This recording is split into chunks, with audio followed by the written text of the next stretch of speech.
నేను ఇక్కడ ఒక విషయం మీ అందరికీ చెప్పాలి. అభివృద్ధి జరగాలంటే భూమి ఉండాలి.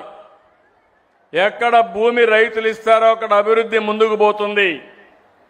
మీరు బాగా డెవలప్ అయ్యారు కాబట్టి ఇంకా ముందుకు పోవాలంటే మీరంతా భూమి ఇచ్చే పరిస్థితిలో లేరు.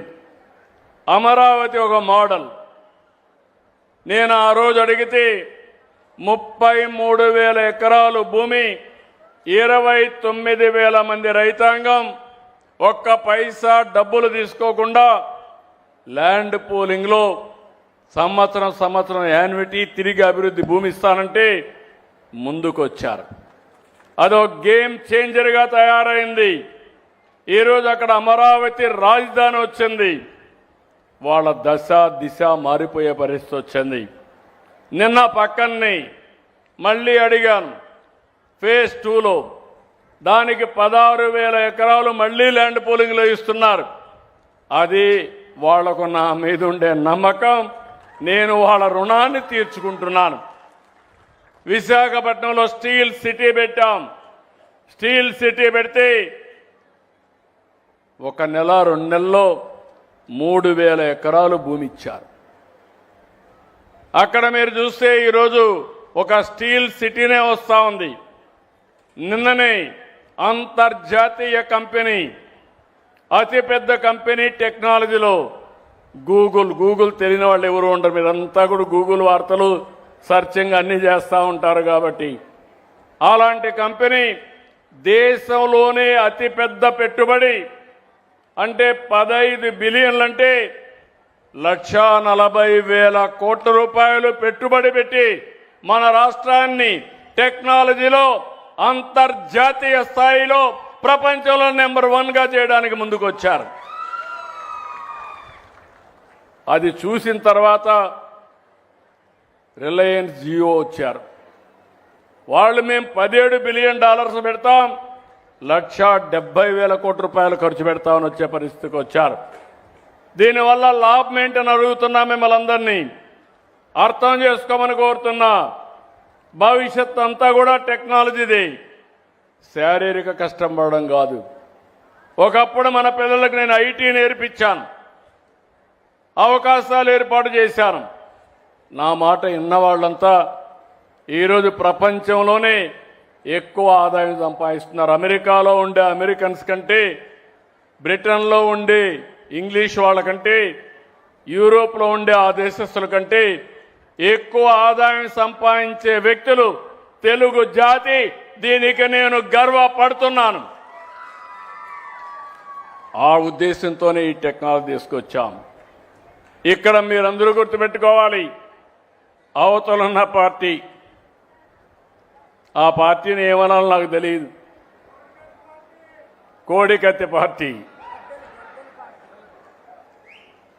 గొడ్డలి, వైసీపీ కాదు గొడ్డలి పార్టీ మా తమ్ముడు చెప్తున్నారు. కానీ మీరందరూ ఒకటి గుర్తుపెట్టుకోవాల్సిన అవసరం ఉంది. నేరాలు చేసే ప్రవృత్తి ఉండే వ్యక్తులు రాజకీయాలకు పనికి రారు. అతనికి ఒక మానసిక సమస్య ఉంది. ఆ సమస్య అందరినీ మోసం చేయడం, అవకాశం ఇస్తే అందరినీ నాశనం చేయడం. 5 ఏళ్ళు ఏం జరిగిందో మీరు ఒక్కసారి ఆలోచించండి. తొలి రోజు కలెక్టర్స్ కాన్ఫరెన్స్ పెట్టి ప్రజావేదిక కడితే అక్కడనే అధికార యంత్రాంగానికి చెప్పి ప్రొక్లైన్స్ పెట్టి ఆ వేదికను కూల్చేశాడు. అంటే ఆ వేదిక కట్టడానికి 2 ఏళ్ళు 1 సంవత్సరం పడుతుంది, కూల్చడానికి గంటే. అదే మరిగా పోలవరాన్ని కష్టపడి 72% పనులు పూర్తి చేశాం. పోలవరం పూర్తయి ఉంటే ఈ రాష్ట్రానికి ఒక వరంగా తయారయ్యేది. రైతాంగం బంగారు పండించేవాళ్ళు, ఆదాయం పెరిగేది, నీటి ఎద్దడిపోయేది. నీరే మొత్తం మనకు ఆధారం, జీవనాధారం. అలాంటి ప్రాజెక్టు నాశనం చేశాడు. అమరావతి ప్రాజెక్టును మీరు గుర్తుపెట్టుకోవాలి. అమరావతి ప్రజా రాజధాని. అమరావతి మన మైథాలజీలో దేవతల రాజధాని. అలాంటి అమరావతిని ఎడారని శ్మశానమని మొత్తం నాశనం చేసే పరిస్థితికి వచ్చారు. ఇవి చూసినప్పుడు నాకు చాలా బాధేస్తుంది. ఒక వ్యక్తి నిర్మాణం చేయగలుగుతాం, అదే ఎన్డీఏ ఈరోజు నిర్మాణం చేస్తున్నాం. అదే ఒక వ్యక్తి విధ్వంసం చేయగలుగుతాడు. ఆ విధ్వంసం మళ్ళీ రాబోయే రోజుల్లో కరెక్ట్ చేయాలంటే కొన్ని సమస్యలు ఉంటాయి. కొన్ని మనం ఎప్పటికీ శాశ్వతంగా కూడా రెక్టిఫై చేయలేం. మీరు ఒకే విషయం ఎందుకు చెప్తున్నానంటే, ఈరోజు దీపావళి చేస్తున్నాం. దేనికి చేస్తున్నాం దీపావళి? జ్ఞాపకం ఉందా మీ అందరికీ? నరకాసురుడు వధ. దాని తర్వాత మనం దీపావళి చేశాం. సందేశం ఏంటి?